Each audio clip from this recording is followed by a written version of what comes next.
The sun did not rise in the Red Rock Canyon. It bled. It seeped over the jagged eastern cliffs first, a thin, raw line of crimson that slowly spilled down the stone faces, turning the ancient sandstone from deep purple to a fiery orange. The light brought no warmth, not yet. It only brought a stark, unforgiving clarity to the landscape, a world of rock and sand, of hardy juniper and the skeletal remains of cholla cactus. Deep within this brutal masterpiece of nature, nestled in a crease of the canyon wall where a trickle of a spring gave life to a handful of cottonwood trees, stood a log cabin. It was not a welcoming sight. It was a structure built of necessity, hewn from the land with an axe and stubbornness. The logs were thick, chinked with mud and rock, and the roof was a heavy thatch of sod and timber, designed to withstand the crushing weight of winter snow and the searing heat of summer. Smoke, pale and thin like a departing spirit, curled from a stone chimney, the only sign of life for miles in any direction. This was the domain of Takakoda. He sat on a simple three-legged stool just outside the cabin's single doorway, a steaming tin cup of bitter coffee held in his hands. He was a man carved from the same material as the canyon itself. His face was a roadmap of a hard life, the skin weathered to the texture of old leather, creased by the sun and etched with sorrows that ran deeper than the lines around his eyes. His hair, still thick and black as a raven's wing, was tied back with a simple leather thong. He was still, utterly still, with the kind of predatory patience that belonged to the mountain lion or the hawk. He was a part of this place, not just a resident in it. Time had once moved differently for him. It had been measured in seasons of joy, in the laughter of his wife, Nita, and the small, running feet of his son, Chaitan. It had been marked by the rhythm of the tribe, by dances and ceremonies, by the shared hunts and the collective strength of his people. That was a lifetime ago. That was before the world had been torn apart by fire and steel, before the coughing sickness had stolen what the fighting had not. Now, time was measured by the sun's slow crawl across the sky, by the ache in his bones that foretold a change in weather, by the gnawing emptiness in his gut that no amount of food could ever fill. He had come here, to this isolated canyon, not to live, but to stop dying. He had learned the cruelest lesson the world could teach, that to love was to open the door to loss. And the pain of that loss was a fire that burned everything to ash, leaving only the hollowed-out shell of a man behind. He had built this cabin with his own 2 hands, each log a testament to his will to be alone. The walls were thick enough to keep out the winter winds, and he had hoped, thick enough to keep out the ghosts. But ghosts were not hindered by wood and mud. They were in the whisper of the wind through the pinyon pines, in the flicker of the firelight against the wall, in the empty space on the sleeping pallet beside his own. Nita's ghost was the scent of wild sage that sometimes drifted on the breeze for no reason. Chaitan's was the echo of a child's shout he sometimes thought he heard in the cry of a circling hawk. So he had hardened himself. He had walled off his heart as surely as he had walled his cabin. He did not trust the world of men with its greedy towns and its broken treaties. And he especially did not trust women.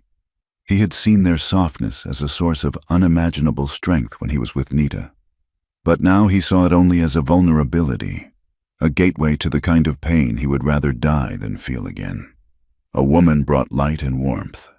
Yes, but when that light was extinguished, the darkness that followed was absolute. He would live in the twilight. Thank you very much. It was safer there. A sharp, piercing cry from above drew his gaze upward. A red-tailed hawk soared on an updraft, a dark silhouette against the brilliant blue of the morning sky. It circled once, twice, then folded its wings and plunged into the brush on the far side of the creek. A moment later, it rose again, a small snake dangling from its talons. Life and death, swift and without sentiment. That was the law of the canyon. It was a law Takakoda understood. He had lived by it as a warrior, and he lived by it now as a hermit. He finished his coffee, the grounds gritty at the bottom of the cup, and rose. His movements were fluid, economical, betraying the warrior he had once been. The day's chores awaited. There was wood to split, snares to check, the small patch of corn and squash to tend. His life was a litany of simple, repetitive tasks that kept his body occupied and his mind from wandering too far down the dark paths of memory. He worked through the morning, the rhythmic thud of his axe echoing off the canyon walls. The sun climbed higher, and the air grew warmer, shimmering above the dusty ground. He paused to wipe sweat from his brow with the back of his hand, his eyes scanning the narrow track that led out of his small valley and toward the distant, hazy plains. It was a path rarely traveled. Only one man came this way with any regularity, Jedediah, an old, grizzled trapper who valued his privacy as much as Takakota did. Jedediah traded salt, flour, and coffee for well-cured pelts and news, if it could be called that, from the world beyond the canyon. It was Jedediah who had, a week ago, been the reluctant bearer of Takakota's will. The memory was as clear as the air around him. The old trapper had been sitting where Takakota had sat this morning, nursing a cup of coffee. "Winter's coming on early," Jedediah had grunted, his voice like rocks grinding together.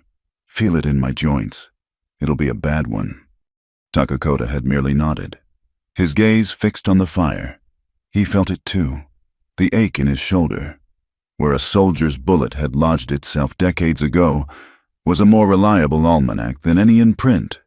A bad winter meant more work, more hunting, more wood chopping, more time spent just to stay alive. And he was not as young as he once was. The strength that had once seemed limitless now had a bottom, and he was beginning to feel it. For days, a thought had been circling in his mind, a thought he had dismissed again and again as a weakness, a betrayal of his vow of solitude. But survival was a pragmatic master. It cared little for vows made to ghosts. He had looked at Jedediah, the first man he had spoken more than 10 words to in a season. "I have need of something," he said, his voice rusty from disuse. Jedediah raised a bushy eyebrow. "If it's whiskey, I'm running low." "No." Takakota's jaw tightened. He felt a profound sense of shame in what he was about to ask, as if he were admitting defeat. "I need help for the winter." The trapper stared at him, his surprise evident. "Help? You ain't needed help since you first put this place up. The work is too much for one man. If the winter is as you say," he forced the next words out, the taste of them like ash in his mouth, "I need someone to cook, to keep the cabin." Jedediah's eyes widened slightly. "You mean a woman?" It wasn't a question. Takakota's expression hardened into a mask of stone. "I mean a cook," he corrected him sharply. "Someone to manage the fire, the food, the inside work. It would free my hands for hunting." The old trapper stroked his beard, a shrewd look in his pale eyes. He understood the unspoken. He saw the deep, abiding loneliness in the Apache, even if the man himself would never admit it. But he was wise enough not to say so. "There's folks in Harmony Creek who might be looking for work," he'd said slowly. "Hard up folks. The town ain't exactly flowing with milk and honey. But to come all the way out here, to work for—" He trailed off, but the word hung in the air between them, Apache. Harmony Creek was a dusty collection of clapboard buildings that clung to the edge of the plains like a scab.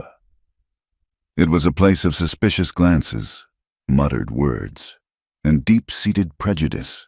The people there saw Takakota not as a man seeking peace, but as a relic of a bloody past, something to be feared and hated. "Spread the word," Takakota had commanded, his voice leaving no room for argument. "I will pay in pelts, good ones, beaver and fox, enough to see a person through the winter and then some. Make the terms clear." He had met Jedediah's gaze, his own eyes burning with a cold fire. "They cook, they clean, nothing more. When the spring thaw comes, they are gone." Jedediah had held his gaze for a long moment, then given a slow, deliberate nod. "I'll put the word out." Now, a week later, Takakota found himself watching the trail with a feeling he couldn't name. It was a knot of anxiety and resentment twisting in his gut. He had invited a stranger into his sanctuary. He had compromised his solitude. He imagined the presence of another person in his small cabin, their sounds, their smells, their very existence disrupting the quiet order he had so carefully constructed. He almost hoped no one would come. It would be a hard winter. But he had survived hard winters before. He could do it again.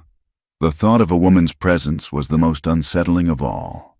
A woman would try to fill the silence. She would try to smooth the rough edges of his life, to hang a curtain in the window, to arrange things just so. She would bring with her the ghost of Nita, and that he could not bear. He had hired a cook, a pair of hands. He had not bargained for a heart, and he would not tolerate one not his and not hers.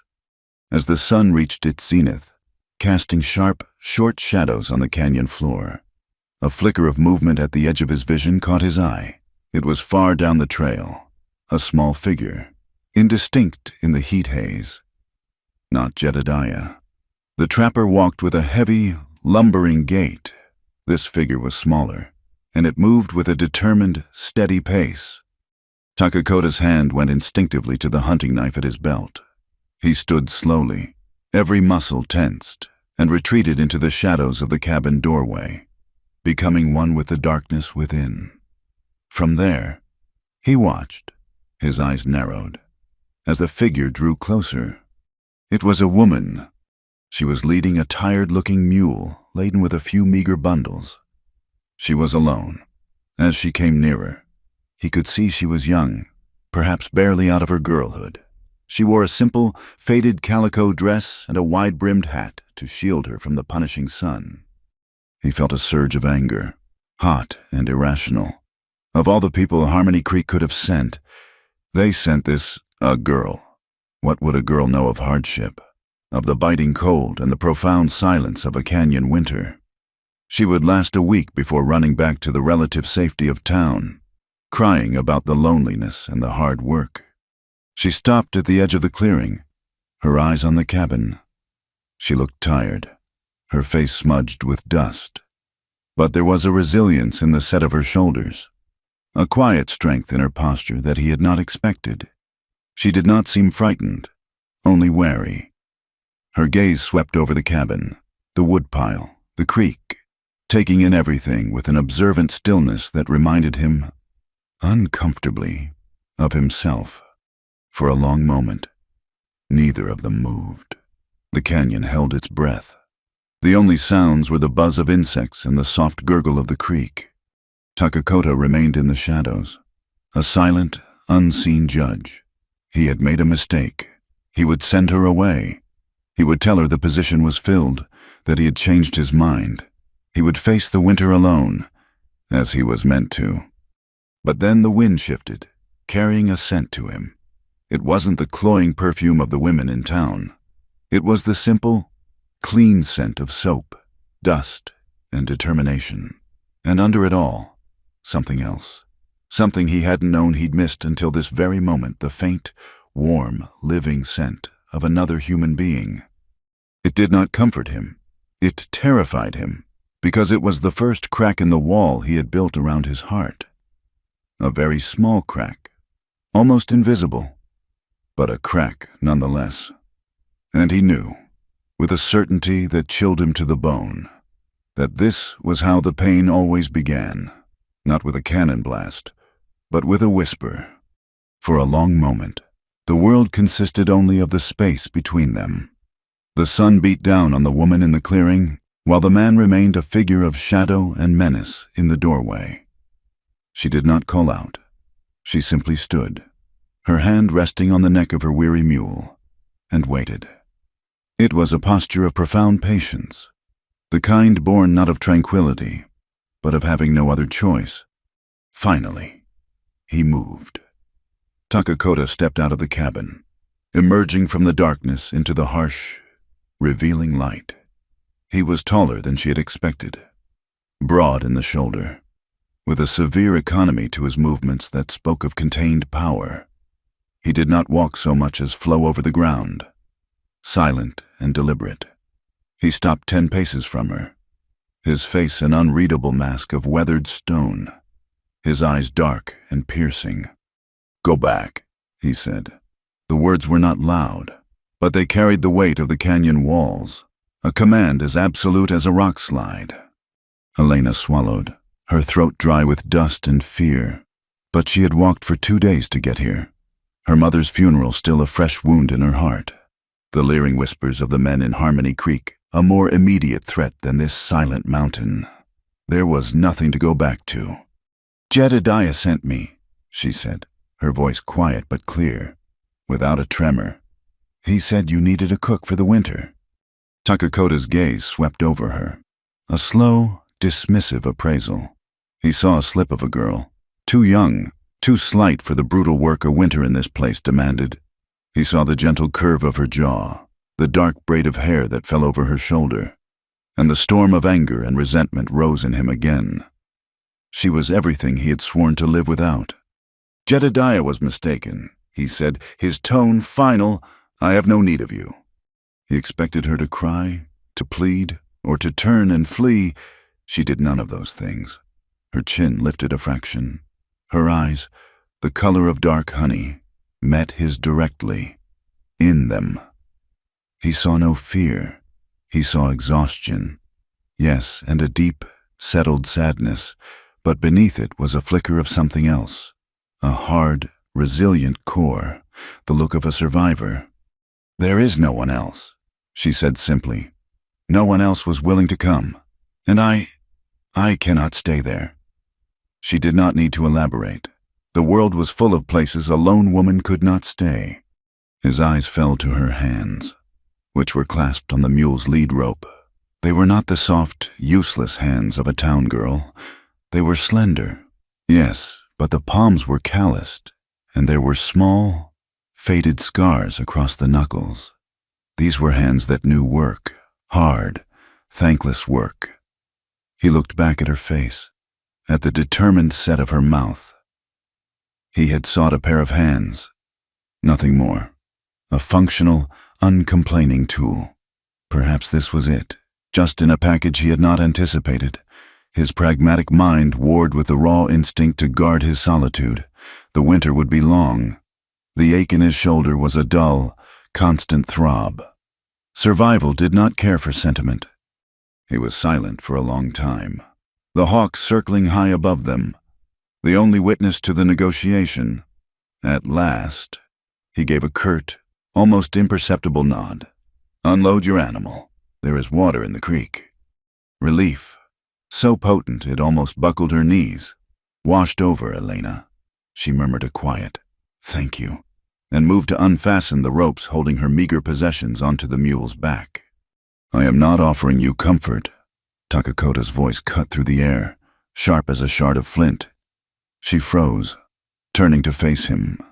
He took a step closer, and now she could see the grief carved into the lines of his face, the immense, desolate emptiness in his eyes. "You are here for one purpose. You will cook. You will keep the cabin clean. You will sleep by the hearth. You will not touch my belongings.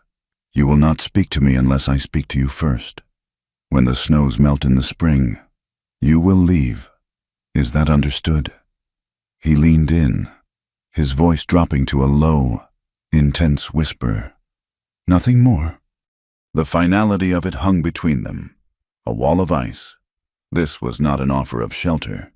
It was a contract for labor, a transaction stripped of all humanity. For Elena, who had just lost the only warmth she had ever known, it was a cold and bitter draft, but it was also a lifeline. "I understand," she said, her voice steady. With that, he turned his back on her and went inside the cabin, leaving her alone in the oppressive heat of the sun. The cabin, when she finally entered, was even starker on the inside. It was a single room, dominated by a large stone hearth at one end. A simple pallet of furs lay on a raised wooden platform, his bed. A rough-hewn table with one stool stood in the center. The air was thick with the scent of wood smoke. old leather, and a deep, unshakable loneliness. It was a man's space, purely functional, devoid of any softness or color, a burrow, a tomb. As she set down her bedroll and the small wooden box that held her mother's last possessions, a rosary, a worn cookbook, a silver locket, the weight of the past few weeks descended upon her. She could still feel the damp chill of the church, smell the cloying incense mingling with the scent of fresh-dug earth. Her mother, Maria, had been a gentle soul, a woman who had faced a life of prejudice for loving a man from the wrong side of the border, and for raising the daughter he'd left behind. She had taught Elena to cook, to sew, and to endure. Dignity, *Mia*, she would say, is a treasure no one can steal from you. But dignity was a cold comfort in Harmony Creek after her mother was gone. The town's minister spoke of charity, but his wife looked at Elena as if she were a carrier of disease. Mr. Abernathy, the portly owner of the general store, let his hand linger on hers for too long when she paid for flour. The other women whispered behind their hands about the half-breed girl, their eyes filled with a mixture of pity and contempt. She was an outsider, a problem to be solved, and she knew the kind of solutions men like Abernathy offered to lone, penniless women. When she heard Jedediah's quiet inquiry about a job in the mountains, a job no one else wanted, working for a man everyone feared, it had felt less like a choice and more like a divine, if terrifying, intervention. This silent, brooding Apache might be dangerous, but she sensed his danger was an honest one, worn on the outside like a cloak. The danger in town was hidden, smiling, and rotten to the core. Her first act was to build up the fire. The embers in the hearth were dying, sullen and gray. Takakota, it seemed, used fire only when he needed it for a specific task. Elena, taught by her mother that the hearth was the heart of the home, gently coaxed the embers back to life. She added small, dry pieces of kindling, then larger logs, until a steady, cheerful blaze crackled in the fireplace, pushing back the shadows and lending a warm, flickering light to the grim interior. The room was still a cage, but now it was a warmer one. Takakota watched her from his stool in the corner, his face impassive, but his eyes missing nothing. He watched as she took a side of rabbit he had hanging from the rafters and, with a practiced efficiency, began to prepare it. He was used to roasting his meat directly over the fire, tearing it from the bone, a crude and solitary act. Elena, however, found his one dented pot, scrubbed it clean in the creek with sand until it shone, and began to make a stew. She added wild onions and some tough, edible roots she had gathered on her walk up the canyon. Soon, an aroma began to fill the cabin that was entirely alien to it. It was rich and savory, a smell of nourishment, of care. It was the smell of a home. The scent disturbed him more than her presence. It was an unwelcome ghost, stirring memories of Nita humming by the fire, of Chayton begging for a taste from the pot. He felt a muscle in his jaw clench. He had survived on dried meat and coffee for years. He did not need this. He did not want it. When the stew was ready, Elena ladled a portion into a wooden bowl for him and one for herself. She placed his on the table and retreated with hers to the far side of the hearth, sitting on her bedroll, making herself as small as possible. The silence as they ate was thick and heavy. Takakota took a reluctant spoonful. The flavor was astounding. It was hot, rich, and deeply satisfying. The meat was tender, the broth savory. It warmed him from the inside out, a sensation so long forgotten it felt like a betrayal. He ate every last drop, his movements stiff and angry, as if the food itself were an enemy. He set the bowl down with a loud click, but said nothing. His clean bowl was the only thanks she would get, and she seemed to expect no more. Over the next few days, a quiet, unspoken rhythm established itself. Takakota would rise before dawn and leave to hunt or check his traps. Elena would wake, tend the fire, fetch water, and prepare food. She was a silent, efficient presence. She cleaned the cabin with a fierce, quiet energy, sweeping the packed earth floor, wiping down the single table. She found a piece of clean, white flour sack in her belongings and, after a moment's hesitation, hung it over the single, glassless window opening. The effect was immediate. The harsh, direct sunlight was transformed into a soft, diffused glow, making the small space feel less like a cave. Takakota noticed it the moment he returned that afternoon. He stopped in the doorway, his eyes fixed on the simple piece of cloth. It was such a small thing, yet it changed everything. It was a woman's touch, a domestic act, an attempt to create not just a shelter, but a home. He felt a flare of pure, unadulterated fury. He strode over to the window, his hand outstretched to rip the offending cloth down. His fingers brushed against the fabric. It was soft. He froze. A memory, sharp and vivid as a lightning strike, pierced the fog of his grief. Nita, laughing, hanging a brightly painted deer hide over the entrance to their lodge. Asterisk, to keep the dust out. My love. Asterisk, she had said, her eyes dancing. Asterisk, and to keep the happiness in. Asterisk. The pain of the memory was so intense it stole his breath.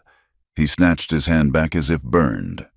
He turned and glared at Elena, who was watching him from the hearth, her expression calm, her hands still. He wanted to yell at her, to tell her to take it down, to remind her of their agreement.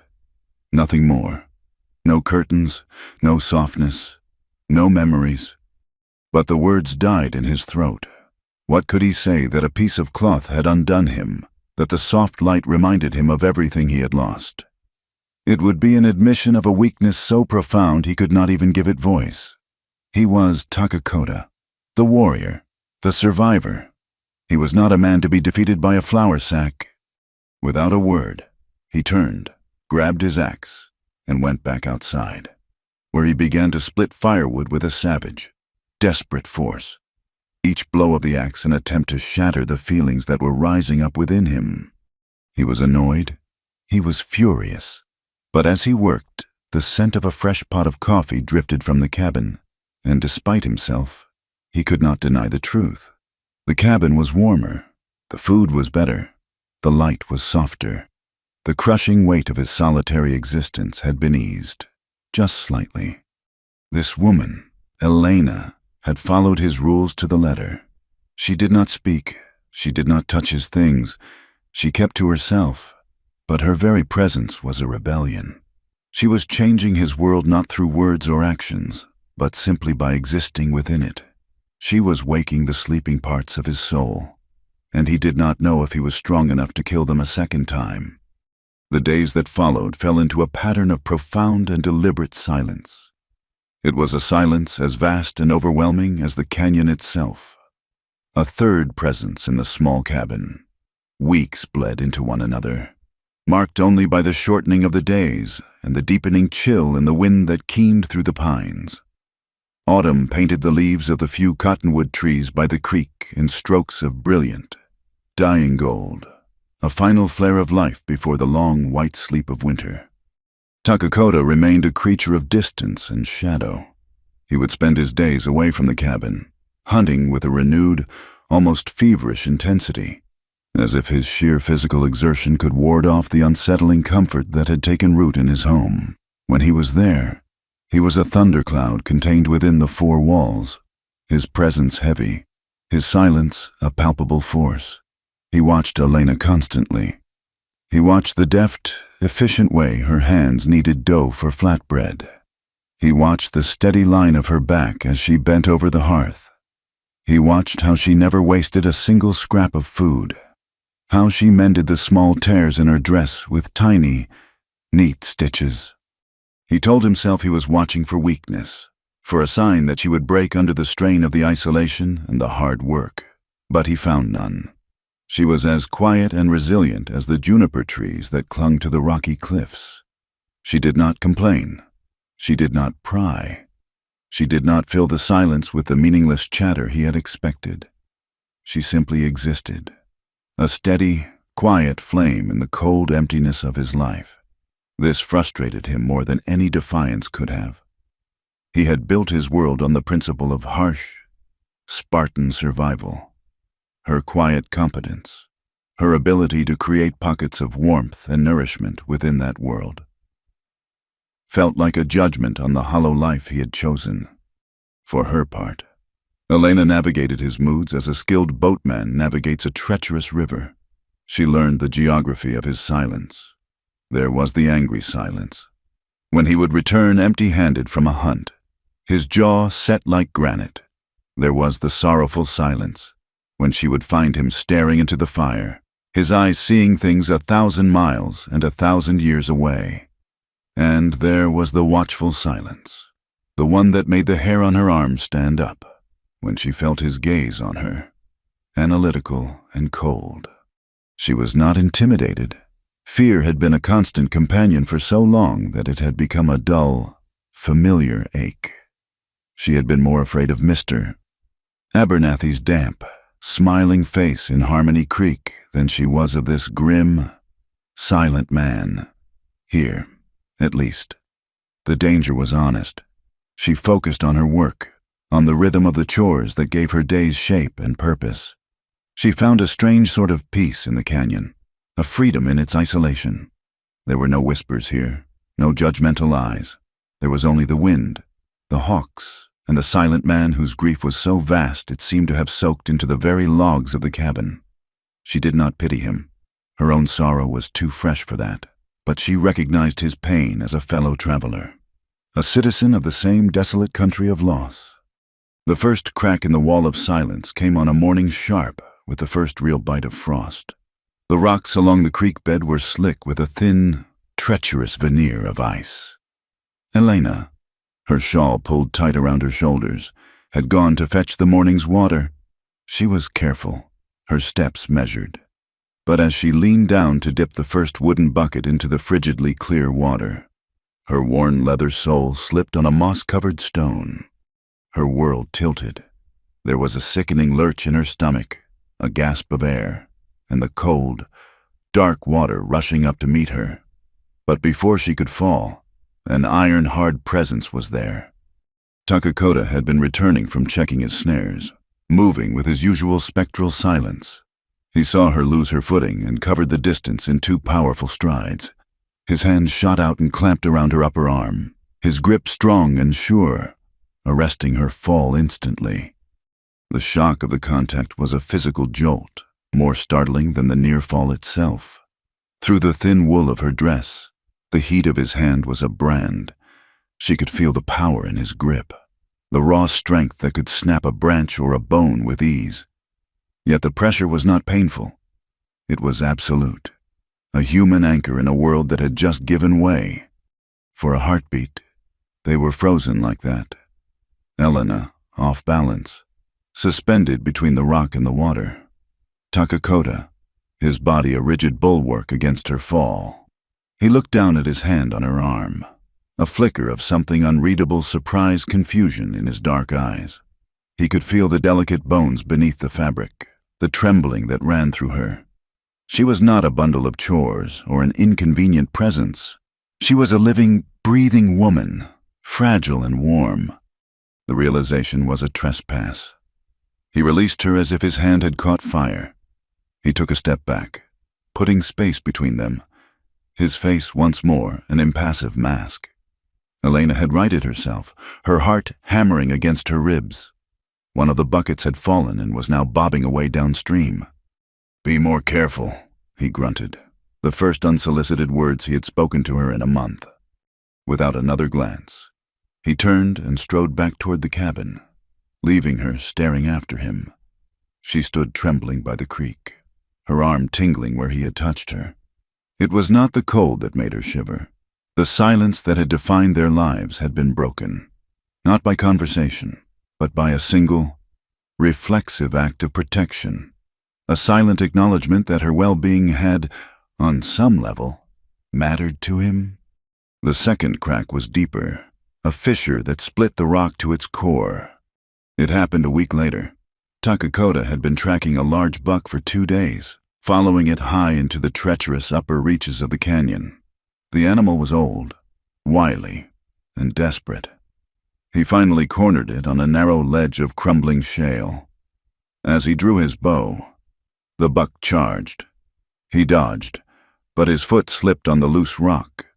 He managed to kill the animal, but not before one of its antlers caught him, ripping a deep, ragged gash in his lower leg, from shin to ankle. The journey back to the cabin was an agony of stubborn pride. Pain was an old acquaintance, and he refused to surrender to it. He dressed the deer where it fell, taking only what he could carry, and began the slow, torturous limp home. Every step sent a bolt of fire up his leg. He felt a dizzying wave of fury at his own weakness, at the betrayal of his own body. He stumbled into the clearing as dusk was settling, the light fading to a soft, bruised purple. He was pale beneath his weathered skin, and a dark, ugly stain was spreading down his buckskin leggings. Elena was outside, securing a loose piece of chinking on the cabin wall. She turned at the sound of his uneven footsteps and saw him. Her eyes widened, taking in his pallor, the grim set of his jaw, the blood. For a moment, she was frozen. He was the strong one, the unassailable mountain. To see him like this, wounded, vulnerable, was to see the world shift on its axis. Then, her training, her deeply ingrained instinct to nurture and to heal, took over. She dropped her tools and rushed to his side. "You're hurt," she stated, her voice calm and steady, betraying none of the alarm she felt. "It is nothing," he growled, trying to shove past her toward the cabin door. Pride was the last fortress of a man who had lost everything else. But she stood her ground. She put a firm hand on his chest, stopping him. "It is not nothing. You will bleed out or the wound will fester. Sit." He was about to throw her aside, to rage at her for daring to order him, but a wave of dizziness washed over him, and the world swam before his eyes. He swayed, and in that moment of weakness, he had no choice but to lean on her. He was shocked at the strength in her small frame as she guided him to the stool by the fire, easing him down. "Leave it," he commanded, his voice weak. "No," she replied, her tone leaving no room for argument. She was no longer the timid employee. She was a caregiver, and her patient was in need. She moved with a quiet, focused urgency. She stoked the fire until it blazed, providing light and heat. She brought a basin of hot water from the pot that always simmered by the hearth, from her personal box. She took clean strips of linen torn from one of her own few petticoats, and a small pouch of dried herbs her mother had taught her to use. With a small, sharp knife, she slit his legging from ankle to knee, exposing the wound. It was worse than she'd thought, a deep, ugly tear in the flesh, filled with dirt and pine needles, still oozing dark blood. Takakota hissed in a sharp breath as the cold air hit it, his hands clenching into fists on his knees. He watched her through a haze of pain as she knelt before him. She worked with a gentle but unwavering confidence. Her touch was light as she began to clean the wound, her fingers probing gently for debris, her expression a mask of concentration. He had prepared himself for the searing pain of the water, but not for the startling intimacy of the act. To be tended to be cared for, it was a language he had long forgotten. He had not allowed another human being to touch him with such gentleness since Nita's hands had been stilled by fever. He watched the firelight play on Elena's dark, bent head, the way she bit her lip in concentration, and a strange, unwelcome warmth spread through his chest, a feeling entirely separate from the fire in his leg. He was being healed, and he hated it, and yet he could not bring himself to pull away. When the wound was clean, she crushed the herbs in her palm, mixing them with a little water to make a paste, and applied it carefully. The poultice stung, but it was a clean, medicinal sting. Then she bound the leg tightly, her movements practiced and sure. She worked in silence, and when she was finished, she stood back, her face smudged, her hands stained with his blood.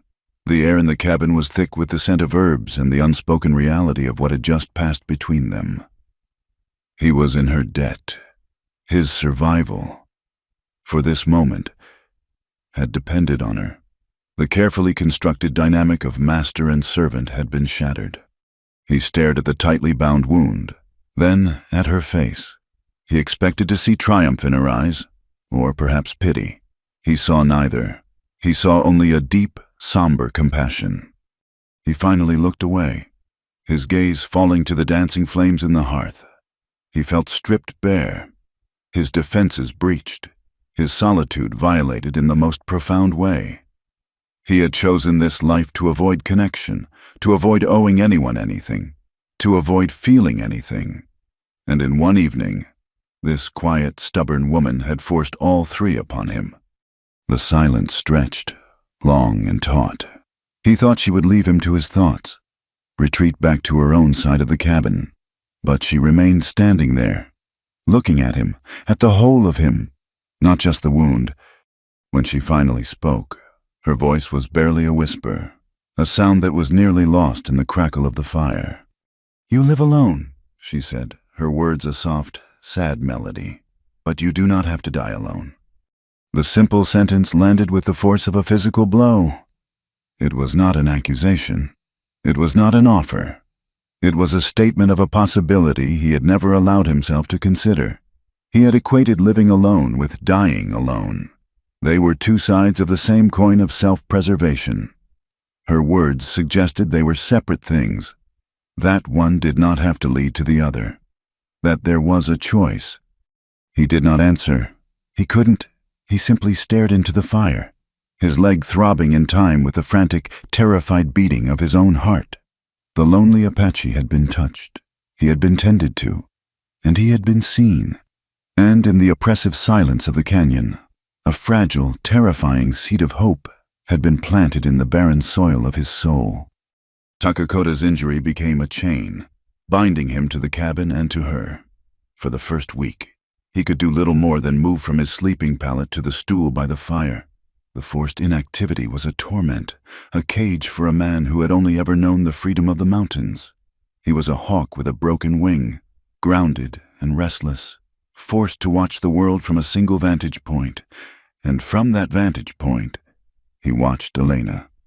Her quiet words, "You do not have to die alone," had echoed in the hollow spaces of his heart, refusing to fade. They had unsettled him more than the injury itself. The pain in his leg was a familiar, physical thing. He could understand it, endure it. This new feeling, this crack in the ice of his soul, was terrifying. The rigid silence that had once governed their lives began to thaw. It was not replaced by conversation. Not at first, but by sound.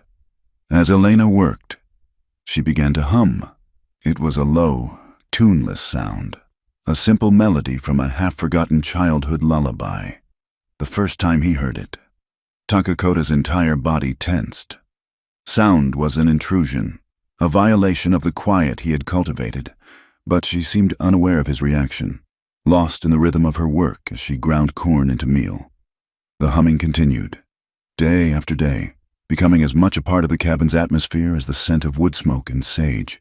He found himself listening for it, his anger slowly giving way to a grudging acceptance, and then to something else. The soft, gentle sound was a thread of life stitching the quiet hours together, making the cabin feel less like a tomb. One afternoon, as she was stirring a pot of stew, she laughed. It was not a loud laugh, but a soft, bubbling sound of pure amusement. Takakota, who had been carving a new shaft for an arrow, looked up, startled. He followed her gaze to the doorway, where a fat, audacious ground squirrel was attempting to drag away a dried ear of corn nearly as large as itself, tumbling head over heels with each tug. The sound of her laughter was like water on parched earth. He could not remember the last time he had heard such a sound. A strange, unfamiliar twitch pulled at the corner of his own mouth. It was not quite a smile, but it was the ghost of one, a fossil of a long-dead emotion. The sight of the ridiculous squirrel, combined with the shock of her laughter, had momentarily breached his defenses. When she caught him looking, her laughter died in her throat, a flush rising to her cheeks as she remembered the rules. But he did not scold her. He simply turned back to his carving, the image of her smiling face and the echo of that laugh imprinted on his mind. Her care for his wound was meticulous and impersonal. Yet it was the most intimate contact he'd had in a decade. Every morning and every evening, she would change the dressing. He grew accustomed to the light, sure touch of her fingers against his skin, the clean, herbal scent of her poultice. He told himself it was a necessary chore, nothing more. But he could not deny the flicker of warmth that her proximity ignited. As his leg began to heal, he remained inside, taking on the small tasks he could do while seated. He repaired his traps, sharpened his knives, and mended his leather gear. One evening, as Elena was darning one of his worn buckskin shirts, her fingers stilled. "This is a woman's stitch," she said, her voice quiet. She was looking at a small, neat patch near the collar, sewn with a finer thread than the rest. Takakota's hands, which were wrapping sinew around the base of an arrowhead, stopped. He stared into the fire. "My wife," he said, the words feeling like stones in his throat. "Nita." Her hands were quick. The name hung in the air between them. He had not spoken it aloud in years. Saying it now felt like both a betrayal and a relief. Elena did not press. She simply nodded and continued her own, careful stitches. But a door had been opened. A few nights later, the wind howled outside, a mournful, lonely sound that clawed at the corners of the cabin. The fire was the only light and warmth in a world of shivering darkness. "She was from the White Mountain people," Takakota said suddenly, his voice low. He didn't look at Elena, but he knew she was listening. "Her father was a great leader. I traded 3 fine horses and a rifle for her hand. Her father said he would have given her to me for the horses alone." A faint, sad smile touched his lips. She was strong. Her spirit was like the new grass in spring, soft, but strong enough to push through hard earth. He fell silent, but the story was not over. The dam of his grief, so long held in check, had begun to crumble. Over the next several nights, in pieces, the story of his past emerged. He spoke of his son, Chaitin, a boy with his mother's bright eyes and a laugh that could startle birds from the trees. He described the boy's first successful hunt, a small rabbit caught in a snare, and the immense pride that had swelled in his own chest. He spoke of the coming of the soldiers, of the fighting, of the world being torn apart. But his voice broke when he spoke of the sickness. "It came after the fighting," he whispered, his eyes fixed on the flames, seeing another fire in another time, a cough that turned to fire in the lungs. "First the old ones, then the children." He swallowed hard. "Chaitin. He was hot with fever for 3 days. Nita held him. She would not let him go. She sang to him. His voice was ragged. He died in her arms. A week later, she followed him." He said nothing more. The cabin was filled with the terrible weight of his loss. Elena's eyes glistened in the firelight, but she did not offer empty words of comfort. She knew, as only someone who has known loss can know, that some sorrows are too vast for words. She simply sat with him in his pain, her silent presence a testament that he was no longer alone with his ghosts. The next day, as he sat outside for the first time, leaning his back against the sun-warmed logs of the cabin, he watched her work.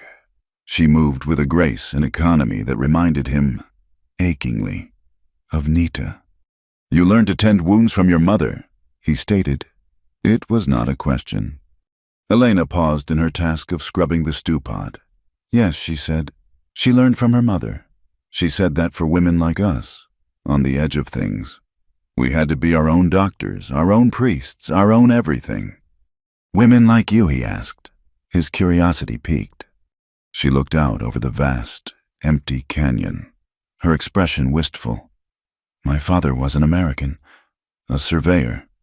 He passed through our village in Mexico. He had kind eyes and a laugh my mother loved. She gave a small, sad smile. He promised to come back for her. He never did. We came here, to Harmony Creek, looking for him. But we never found him, and the people there, they never let us forget that we were not one of them.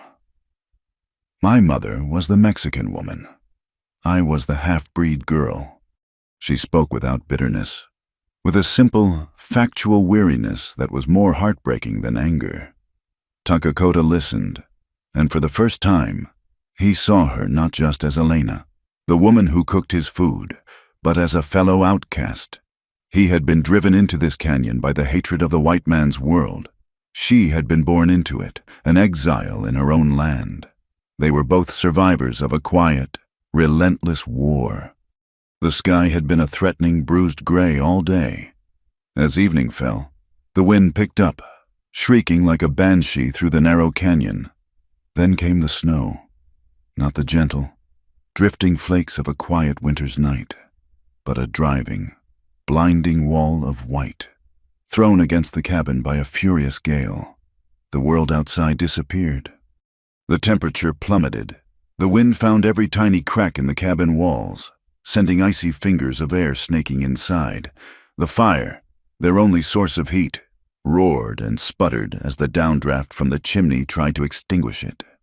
A particularly violent gust of wind slammed against the cabin, and the wooden shutter over the window, weakened by age, tore from one of its leather hinges and crashed inward, bringing a swirl of snow and freezing air into the room. Elena cried out in alarm. Takakota was on his feet in an instant, his healing leg protesting but holding his weight. He grabbed the shutter, fighting against the force of the wind that was trying to rip it from his grasp. The rope he yelled over the roar of the storm. Elena needed no other instruction. She grabbed a length of rope from a peg on the wall and worked with him, her small hands surprisingly strong as they fought to lash the shutter back into place. Snow melted on her hair and face, and the wind tore at her clothes, but she did not falter. Together, they managed to secure it, plunging the cabin back into the dim, flickering light of the fire.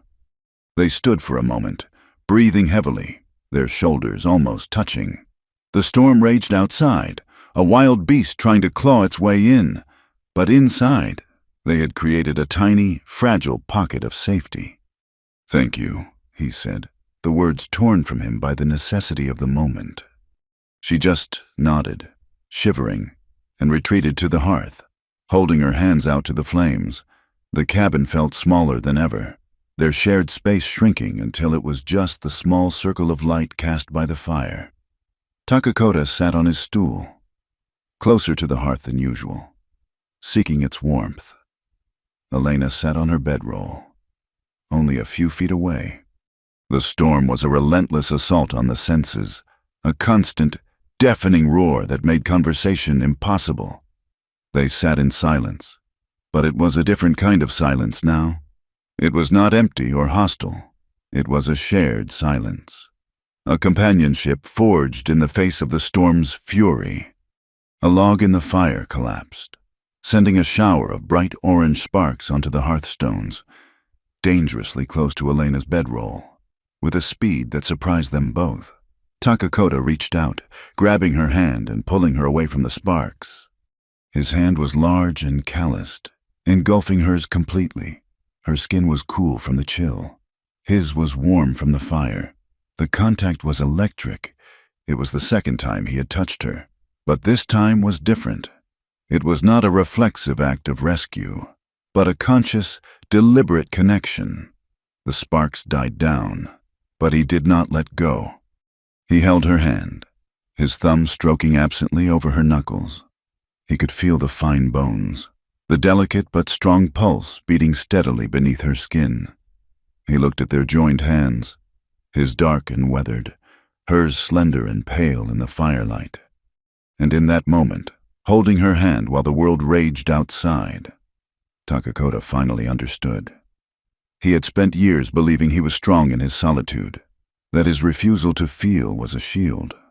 He saw now that it was the armor of a coward. He had not been fleeing the weakness of love. He had been fleeing its terrifying, world-shattering power. He was afraid of love not because it was fragile, but because it was the strongest thing in the universe, strong enough to build a world, and strong enough to reduce it to ash when it was gone. To love Nita and Chaitan had been to stand on the sun. To lose them had been to be plunged into the frozen darkness of space. He had been terrified of ever feeling that warmth again, for fear of the inevitable cold. He looked at Elena. She was watching him, her honey-colored eyes wide and luminous in the firelight. She was not asking for anything. She was simply there, sharing the storm, her hand resting in his. Slowly, deliberately, he tightened his grip, a silent acknowledgement, a surrender. The storm could rage all it wanted. It could not get in, not anymore. The long winter of his heart was over. The man who had hired a cook to survive the season had just found a companion to weather the storm. And he knew, with a certainty that was both terrifying and exhilarating, that nothing would ever be the same. The great storm broke the back of winter. In its wake, the world was remade, scoured clean and draped in a blanket of profound, white silence. The fury of the wind was replaced by a deep, crystalline peace. Inside the cabin, the storm had broken something else, the wall between them. The silence that returned was not the empty, hostile quiet of before, but a shared, comfortable space, warmed by the fire and the unspoken understanding that had been forged in the heart of the tempest. Takakota's hand had remained in hers long after the danger of the sparks had passed. They had sat that way for hours, watching the fire die down to embers as the storm exhausted itself outside. No words were spoken, but everything was said. It was a treaty signed without ink, a vow made without voice. In the days that followed, a new rhythm emerged. The humming returned, and sometimes the soft laughter. But now, it was often met with a low grunt of acknowledgement from Takakota, or the rare, fleeting ghost of a smile. He began to speak more, not in long narratives, but in brief observations about the world outside. He would point out the track of a snowshoe hare, or note the way the wind had sculpted the drifts against the canyon wall. He was sharing his world with her, the one he had inhabited alone for so long. He taught her things. He showed her how to read the signs of the weather in the clouds, how to identify the edible roots that grew even in the hard winter soil. He took a piece of soft pine and, over several evenings, carved a small, smooth bird, its head cocked as if listening. He sanded it with a piece of sandstone until it felt like silk, then pressed it into her hand without a word. The small, wooden bird felt warmer and heavier than any gold. Elena, in turn, brought her own world into the cabin. She told him stories her mother had told her, tales of clever coyotes and stubborn saints from a land of colorful villages and warm sun. She described the taste of mangoes, the scent of night-blooming jasmine, the sound of guitars playing in a plaza on a summer evening.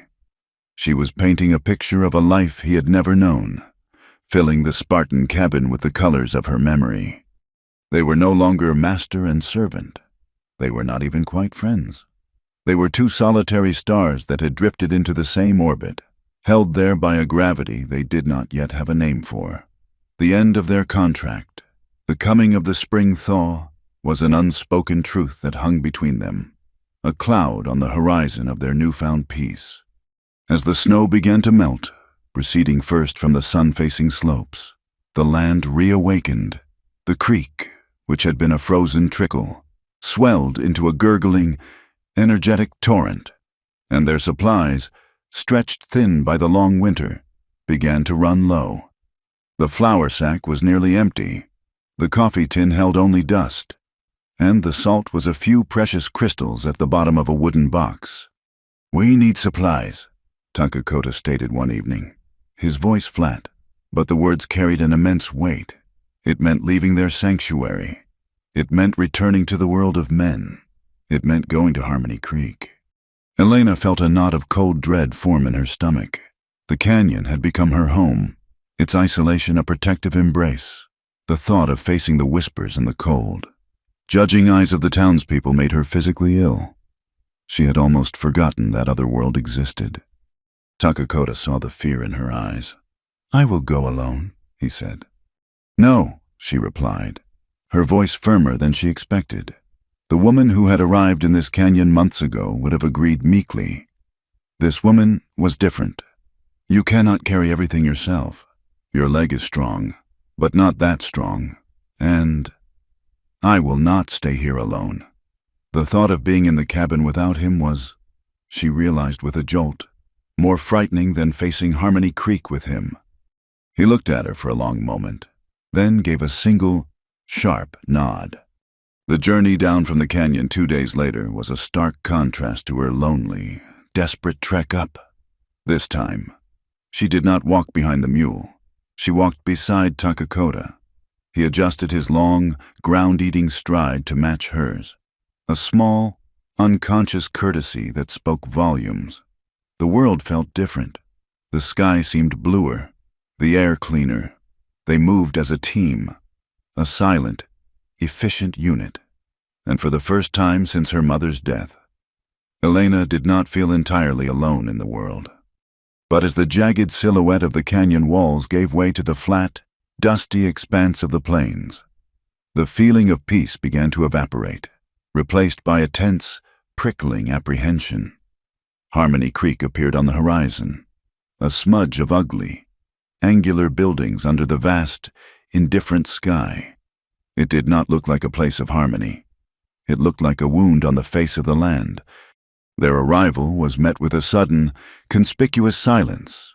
A man who had been sweeping the porch of the saloon stopped, his broom frozen mid-air.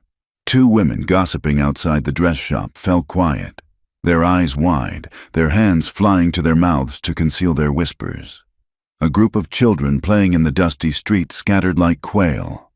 Every window seemed to hold a pair of watching eyes. They were a spectacle. The reclusive, dangerous Apache, and the girl who had disappeared into the mountains with him months ago.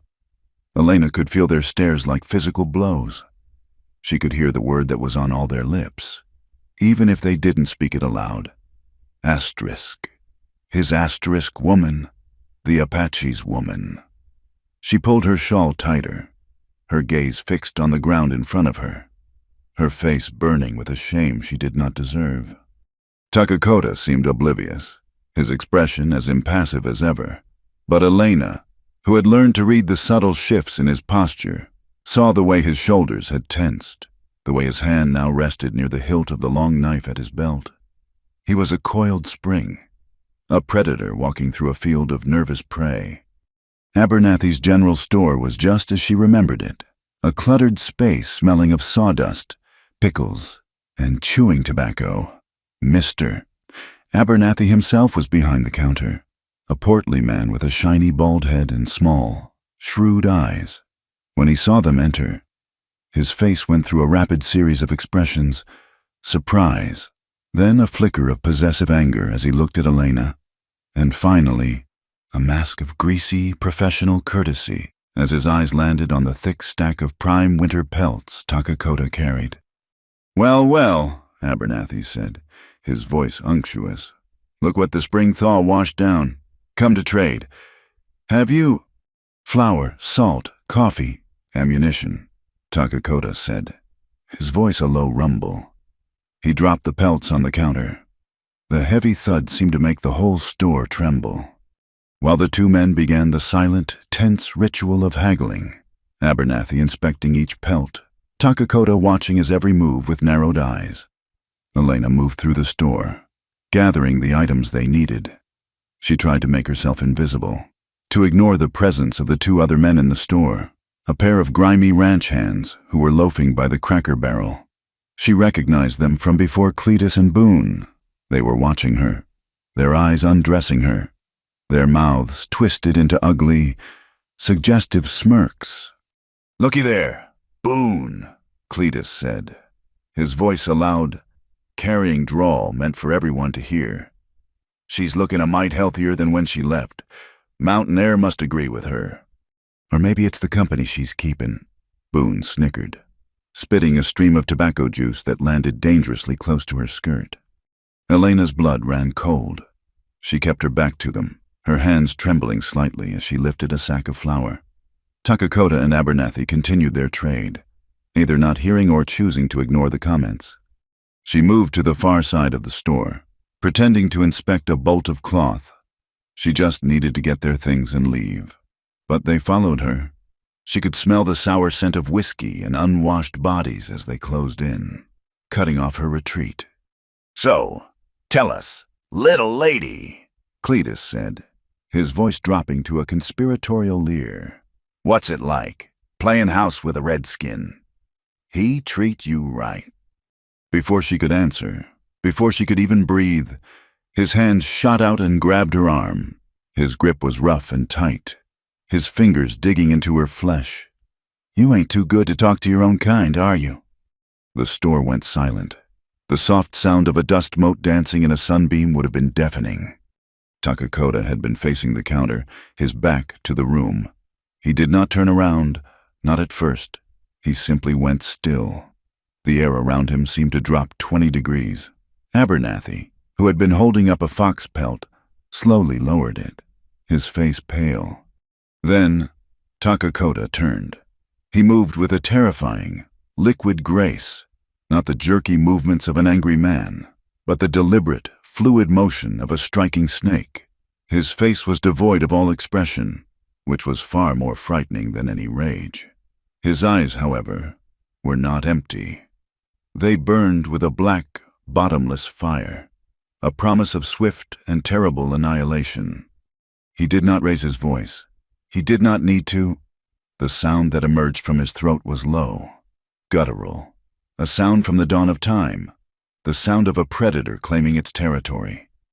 "Touch her," he said, the words perfectly clear, perfectly calm, and utterly lethal, "and you will not leave this place." It was not a threat. It was a statement of fact, as undeniable as the rising of the sun. Cletus's smirk vanished, replaced by a slack-jawed look of pure, animal terror. He was looking into the eyes of a man who had seen death, who had dealt death, and who would not hesitate to do so again. Slowly, as if his hand were made of glass, he released Elena's arm. Takakota took one step forward. Cletus and Boone stumbled backward, tripping over each other in their haste to get away. They scrambled out the door of the store and disappeared. Takakota's gaze then fell on Abernathy, who looked as if he might faint, without another word. Takakota gestured to the pile of supplies Elena had gathered. Abernathy, his hands shaking, quickly finished the transaction, giving Takakota a far more generous trade than he had intended. The journey back to the canyon was made in a new kind of silence. Elena walked beside him, her mind a whirlwind. She could still feel the phantom grip of Cletus's fingers on her arm, the remembered shame of his words. The fear was a cold, hard stone in her stomach. But as they walked, another feeling began to rise, a great, swelling tide of understanding that was so powerful it threatened to overwhelm her. She looked at Takakota's profile as he walked, his face set like the mountains around them. He had done more than just protect her. In that store, in front of the whole town, he had drawn a line in the sand. On one side was the hostile, hating world. On the other side was her, and he had chosen to stand with her. He had not done it because he had hired her. He had not done it out of a sense of obligation. He had done it because the thought of another man laying a hand on her was something he could not, would not, tolerate. He had risked everything: a fight, jail, a hanging for her. The rumors and the hatred of the town suddenly seemed small and insignificant. Let them whisper. Let them hate. Their judgment meant nothing. What mattered was the truth she now saw with blinding clarity. His actions in the store were a louder declaration than any pretty words could ever be. He had been hired only to cook, she thought, her heart aching with a fierce, protective tenderness. She had come to his cabin seeking only shelter, but in that cold, lonely place. They had found something else entirely. He hadn't just given her a job.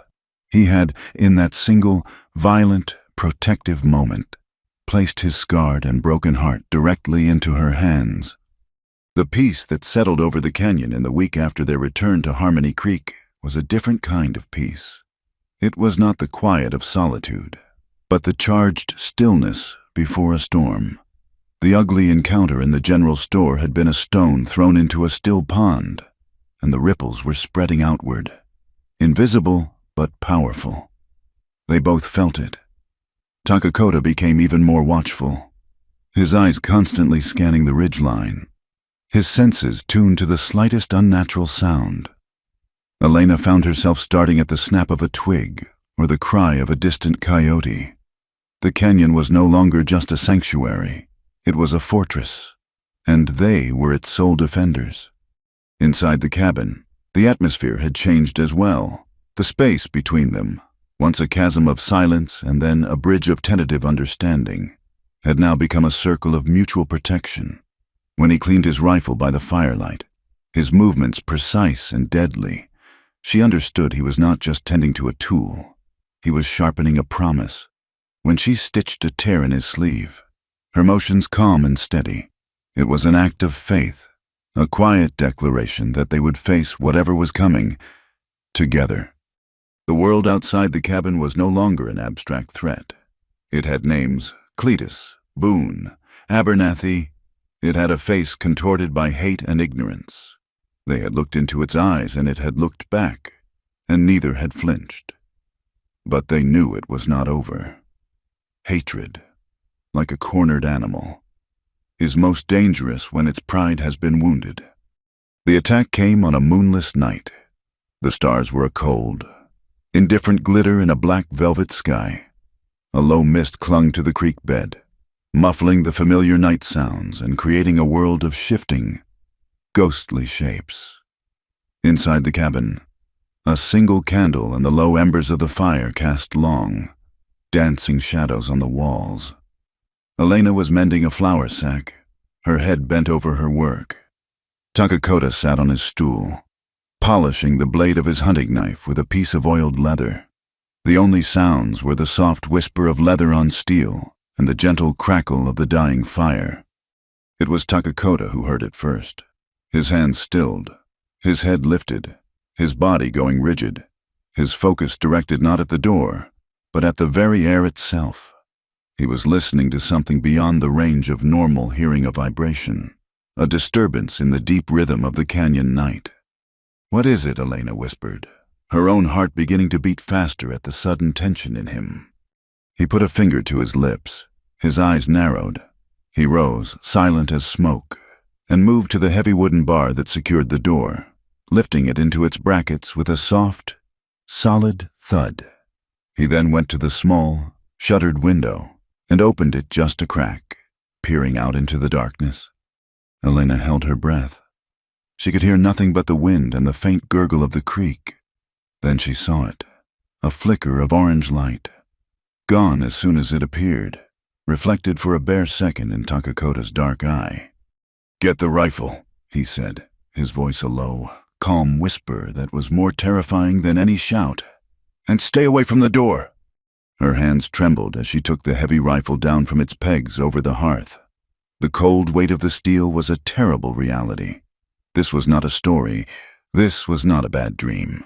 The hatred of Harmony Creek had followed them home.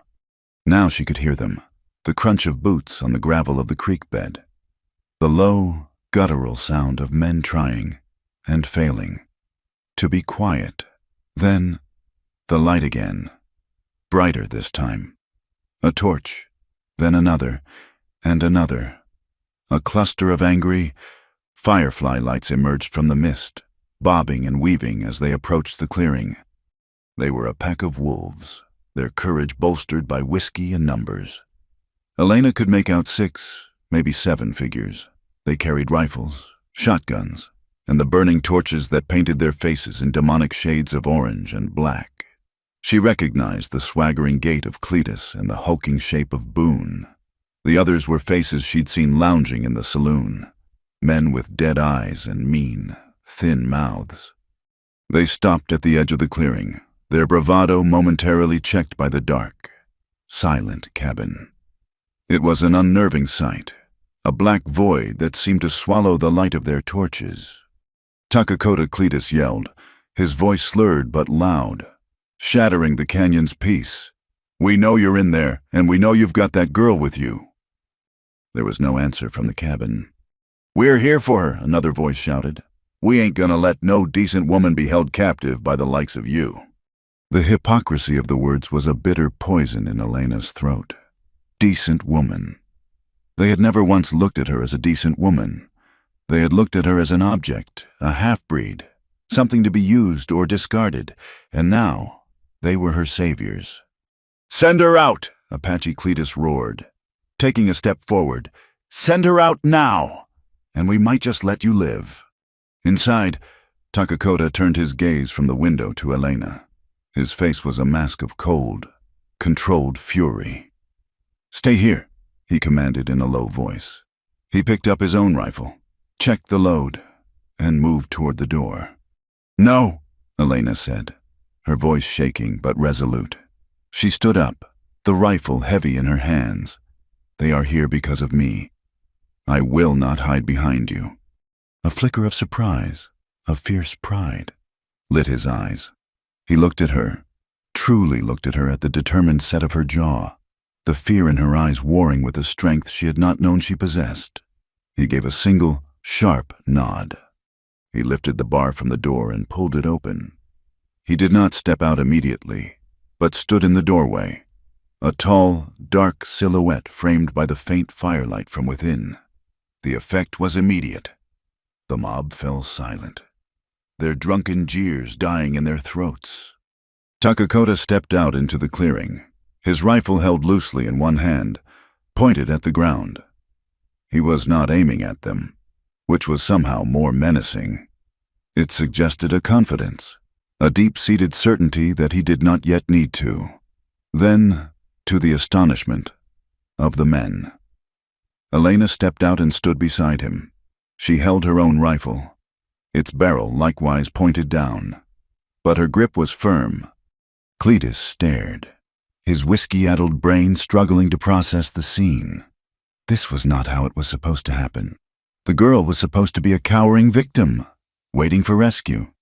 She was not supposed to be standing beside the beast, armed, her expression one of defiant solidarity. "Elena, honey," Cletus said, trying for a wheedling, concerned tone. "You can come on out now. You're safe. We've come to take you home." "I am home," Elena said, her voice ringing out in the cold night air, clear and strong as a bell. The sound of her own courage surprised her. "Now, honey, you don't mean that," Boone grunted, shifting his shotgun nervously. "He's got you spooked is all. He's filled your head with lies." "The only lies I have heard have been in the town you came from," she replied, her gaze sweeping over their faces, seeing not saviors, but the same ignorant malice she had seen in the general store. "The only danger I have known is from men like you." This was too much for them. Their thin veneer of chivalry evaporated, revealing the raw prejudice beneath. "She's bewitched," one of the men yelled. "That Apache devil has put a spell on her. She's his property now. Is that it?" Cletus sneered, his face twisting into an ugly mask. "You think because you kept her all winter? She belongs to you. We've come to take back what's ours." At that, Takakota took a slow step forward. The torchlight glinted off the barrel of his rifle. He still did not raise it. He simply looked at them, his gaze moving from one man to the next, a predator assessing a threat. "She does not belong to me," he said, his voice as low and dangerous as a distant rock slide. "And she does not belong to you." He took another deliberate step. "You speak of her as if she is a horse to be traded, a sack of flour to be claimed. You look at her, and you see nothing. I look at her, and I see a heart stronger than any man in this canyon." He stopped, his eyes finally locking onto Cletus. "She made a choice to be here, a choice you are too small to understand." He let the words hang in the air for a moment. "Now, You will make a choice. You will turn around. You will walk out of my canyon, and you will never come back." Cletus, emboldened by the 6 men behind him, laughed, a harsh, ugly sound. "Or what? Apache, you gonna take us all on by yourself? There's 7 of us and 1 of you." "2," Elena said firmly, taking a step forward to stand shoulder to shoulder with Takakota, raising the barrel of her rifle a few inches. Takakota's lips pulled back from his teeth in a smile that held no warmth, no humor. It was a terrifying, feral sight. "You are right," he said softly. "I am 1 man. But you are not in the town square. You are not in your saloon. You are in my home." His voice dropped even lower, a sound that seemed to be drawn from the earth beneath their feet. "Here, I am not just a man. I am the shadow that moves in the corner of your eye. I am the stone that turns under your foot and sends you falling. I am the silence that comes before the scream." He raised his free hand and pointed a single, steady finger at Cletus. "You came here with fire.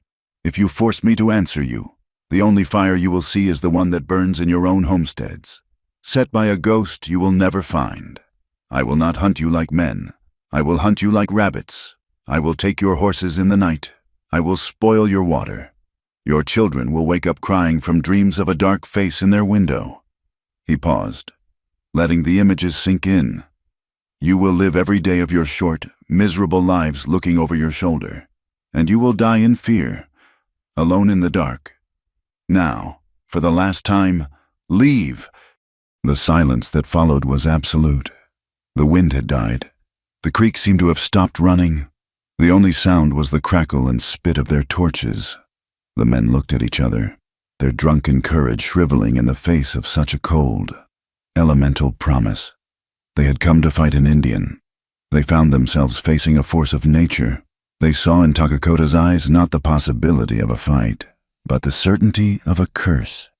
He would not just kill them, he would unmake their entire world. Cletus swallowed, his Adam's apple bobbing. He looked from Takakota's burning eyes to Elena's unwavering stance. Their narrative was shattered. Their enemy was united. Their courage was gone. Let's go," he muttered, not looking at anyone. Slowly, hesitantly, the mob began to disintegrate.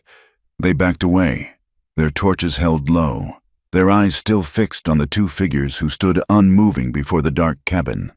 They turned and stumbled back the way they came, their retreat a shambling, pathetic affair. Their angry shouts were replaced by the sound of their own shuffling, cowardly feet. Takakota and Elena stood side by side, watching until the last flicker of torchlight had been swallowed by the mist and the darkness. They stood for a long time after, listening until the last echo of their departure had faded, leaving only the familiar, peaceful sounds of the canyon night. The danger had passed. The greatest test of their lives was over. They had faced down their pasts.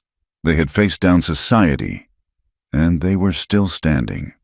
Slowly, Elena lowered her rifle, her arms trembling from the strain. The adrenaline began to recede, leaving a profound, bone-deep exhaustion in its place. She looked at Takakota. He was looking at her, his expression one of awe, of wonder, of a love so fierce and powerful it needed no words. This was their truth.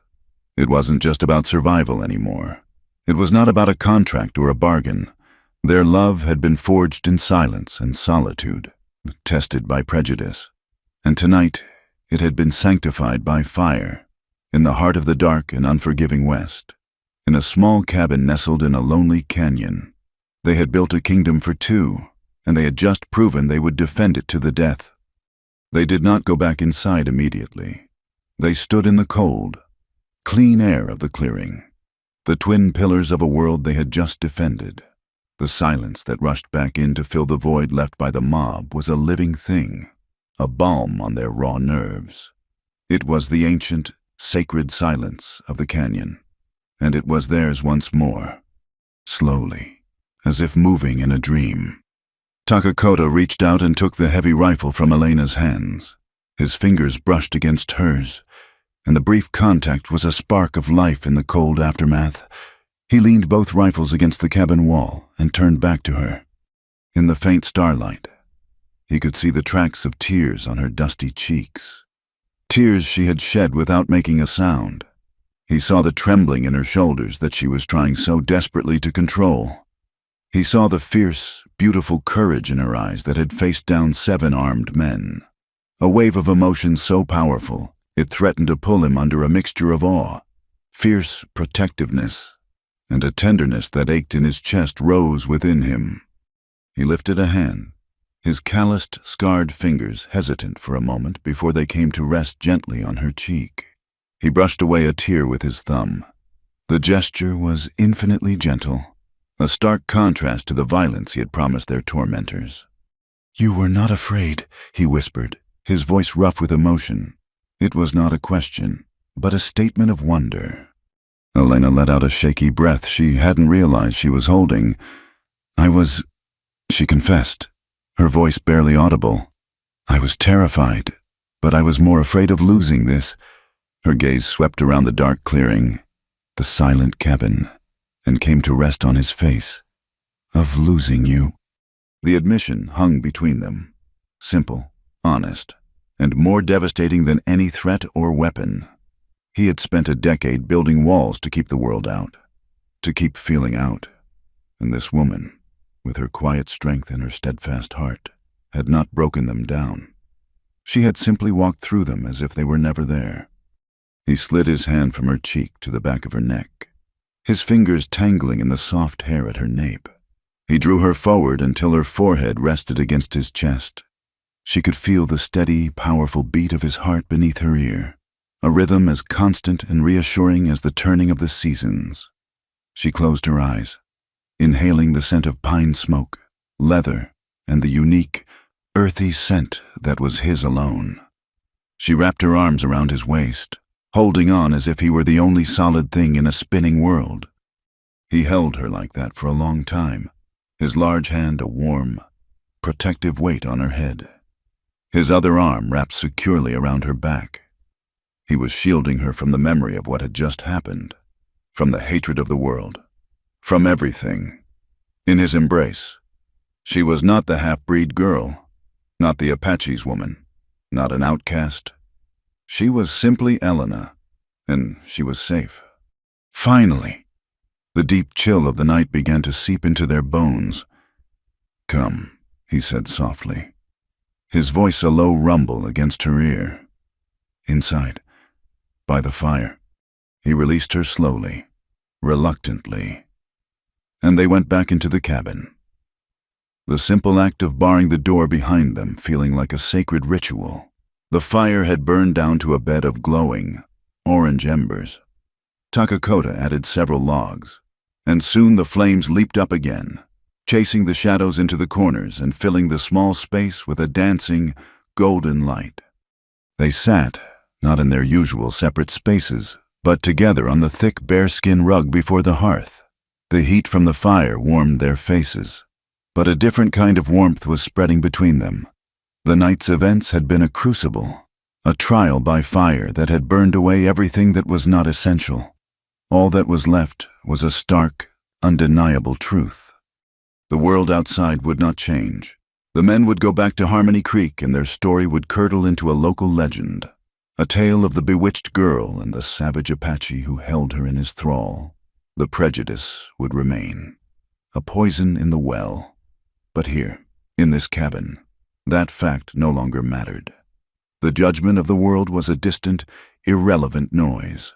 Their reality was the warmth of the fire, the strength of the log walls, and the quiet, profound connection that bound them together. This was their Chung-go, their shared enlightenment. The world's hatred had not divided them. It had fused them into a single, unbreakable whole. Elena looked at Takakota. He was staring into the flames, his profile etched by the firelight.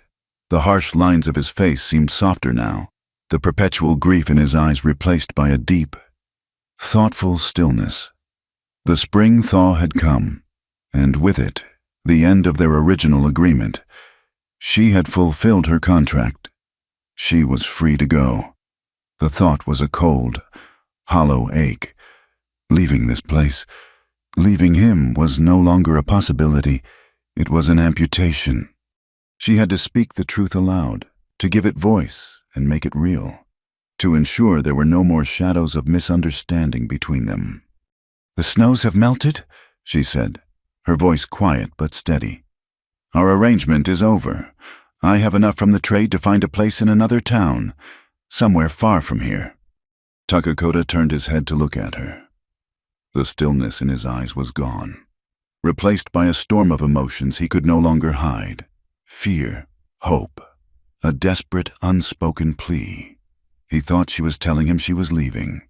The warrior who had faced down 7 men without a tremor looked, in that moment, utterly terrified. Seeing the raw vulnerability in his face gave her the last ounce of courage she needed. She reached out and placed her hand on his arm, her touch gentle but firm. "I will not be going," she said. She took a deep breath, gathering all the truth in her heart. "I want you to understand. I do not stay because I'm afraid of the world outside. I do not stay because I have nowhere else to go." She looked directly into his eyes, her own shining with a clear, unwavering light. "I do not stay because I must. I stay because I love you." The words, spoken so simply, so directly, landed in the quiet room with the force of a thunderclap. It was a truth so pure and powerful it seemed to shimmer in the air between them. Takakota stared at her, his lips parted slightly, his breath caught in his throat. He had been so certain that love was a thing of the past, a ghost that belonged to a younger, more foolish man. He had believed his heart was a dead thing, a barren field of ash and memory. But this woman, with her quiet resilience and her immense courage, had planted a seed in that barren field, and now, against all odds, it had bloomed. He felt the sting of tears behind his eyes, an unfamiliar, burning sensation.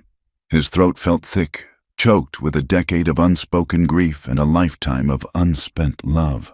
He reached up and touched her face, his fingers tracing the curve of her jaw as if she were a miraculous vision he feared might disappear.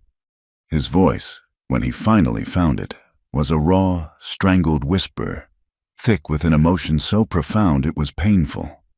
"She was hired only to cook," he murmured, his gaze holding hers, his words a confession, a prayer, a revelation spoken to the universe. But the lonely Apache found something he never expected. He swallowed, the words catching in his throat. Love. The last word was a sigh, a surrender, the final lowering of a shield he had carried for a lifetime.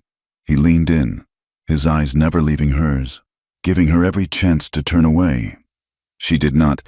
She leaned toward him, meeting him halfway. He closed the distance between them, and his lips met hers. It was not a kiss of frantic passion or desperate need. It was a kiss of homecoming. It was slow, deep, and profoundly gentle. It was a kiss of reverence, of gratitude, of 2 solitudes finally, blessedly, coming to an end. His lips were firm but soft, tasting of wood smoke and the cold night air. Her lips were a warm, yielding promise. He slid his hand from her face to the back of her head, his fingers tangling in her braid, holding her as if she were the most precious, fragile thing in creation. Her own hands came up to frame his face, her thumbs stroking the weathered skin of his cheeks. They stayed like that for a long, timeless moment, the world reduced to the circle of firelight and the tender, miraculous geography of their kiss. It was a silent vow, a treaty signed in the heart of the wilderness. It was the healing of 2 broken souls, the joining of 2 disparate worlds. It was the first kiss of the rest of their lives. When they finally drew apart, they rested their foreheads together, their breath mingling in the cool air. The stars had wheeled across the sky, a silent, glittering audience to their pledge. Takakota was no longer the lonely Apache. Eliana was no longer the outcast girl. They were the beginning of a new story, a new people, a new world, born not in a church or a courthouse, but under a canopy of desert stars, sanctified by the fire in their own hearts. The kiss under the stars was not an ending, but a beginning. It was the first sentence of a new chapter, written in a language that had no need for words. When they woke the next morning, the world was the same, yet entirely different.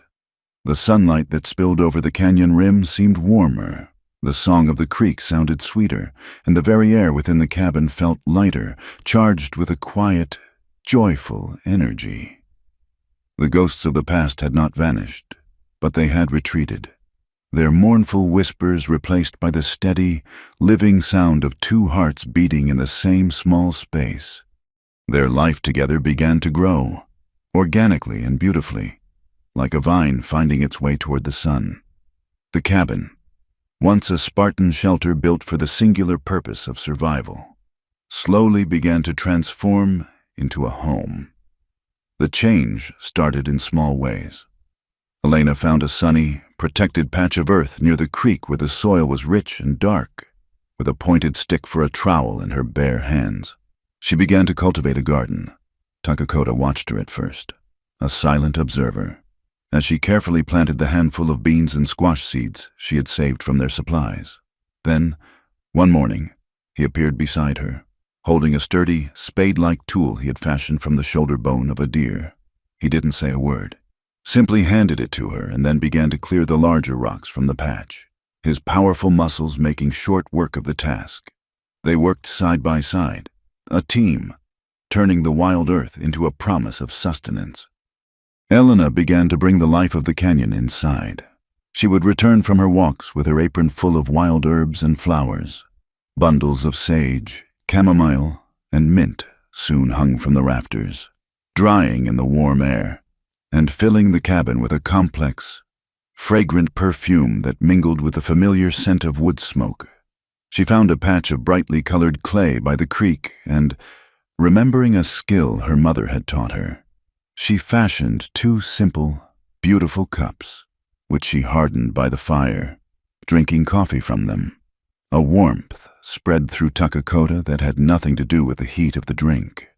It was the warmth of a life being built, not just endured. In turn, Takakota began to share the soul of his world. The warrior who had walled himself off from all softness and beauty rediscovered the artist within. His knife, once only a tool for hunting and defense, became a tool of creation. He would sit for hours by the fire, a piece of cottonwood or pine in his hands, and the shavings would fall away to reveal a shape, a story. He carved her a smooth, elegant comb for her long dark hair, its handle shaped like a hawk in flight. He carved a set of bowls, each one decorated with a different pattern, one for the rain, one for the sun, one for the river. He began to tell her the old stories, the ones he had not allowed himself to remember for a decade. He spoke of the creation of the world, of the first people who emerged from the earth. He told her tales of Coyote, the clever trickster, and of White-Painted Woman, whose strength and wisdom guided his people. As he spoke, his face would transform. The hard, stoic mask would fall away, and she would see the young man he had once been, his eyes alive with the fire of his heritage. He was not just sharing stories. He was giving her the keys to his soul, entrusting her with a sacred history that the world outside had tried so hard to extinguish. He taught her words in his Chiricahua tongue, and her soft accent as she tried to pronounce them was a sweeter music than he had ever known. One afternoon, he led her to a quiet, secluded spot on a high ledge overlooking the canyon. Two simple mounds of stone lay under the shade of a twisted, ancient juniper tree. It was the resting place of Nita and Chaitan. Elena stood beside him, her heart aching for the immense loss he had carried alone for so long. He did not speak of the sickness or the sorrow. Instead, he pointed to the sky. "When a great warrior dies," he said, his voice soft, "their spirit becomes a star. You see that one?" He pointed to a bright, unwavering point of light that was just beginning to appear in the twilight sky. "That is Chaitan. He is watching. He is not sad anymore. He then looked at her, his eyes clear and full of a deep, abiding peace she had never seen in them before. He is happy, because his father is not alone. Elena's eyes filled with tears, not of pity, but of understanding. She slid her hand into his, her fingers lacing with his. Their love did not erase his grief.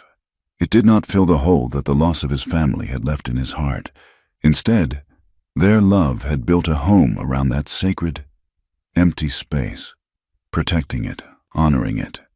She understood the profound message. Then love was not an escape from suffering. It was the courage to embrace it, to carry it, and to still find a reason to welcome the sunrise. The world beyond their small valley still existed. They knew this.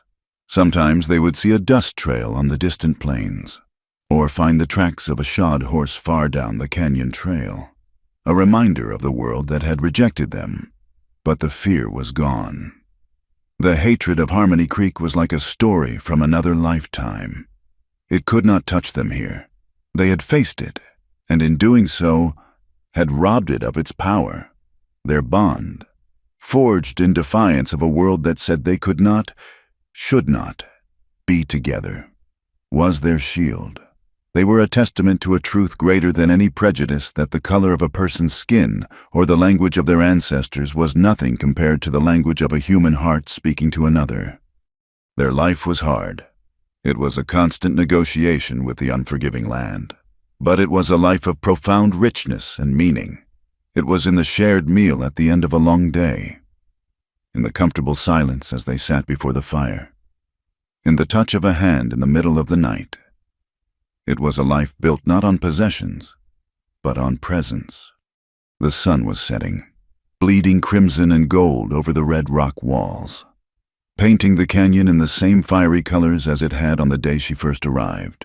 But the scene was no longer one of lonely desolation. Takakota sat on the stool outside the cabin door, the familiar place where he had once nursed his solitary grief. But now, he was not alone. He was carving a small, intricate figure of a woman tending a garden. Beside him, sitting on a smooth, flat rock, was Elena. She was weaving a basket from willow branches, her fingers moving with a graceful, practiced rhythm. The light caught the hawk-shaped comb in her hair. A cool breeze whispered down the canyon, carrying the scent of her herbs and the promise of a peaceful night.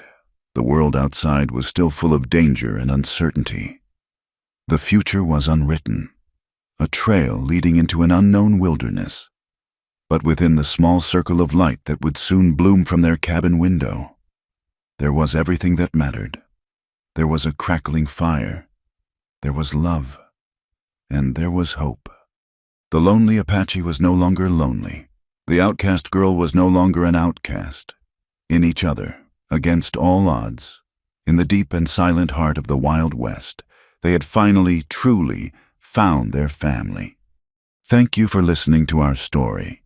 We'd love to know where you're listening from, so please drop a comment below to connect with us and share your thoughts. If you enjoyed this tale, please consider subscribing to our channel, Wild West Tales, and give this video a like. And to help this story reach more listeners, please support us by hitting the hype button. We appreciate you all.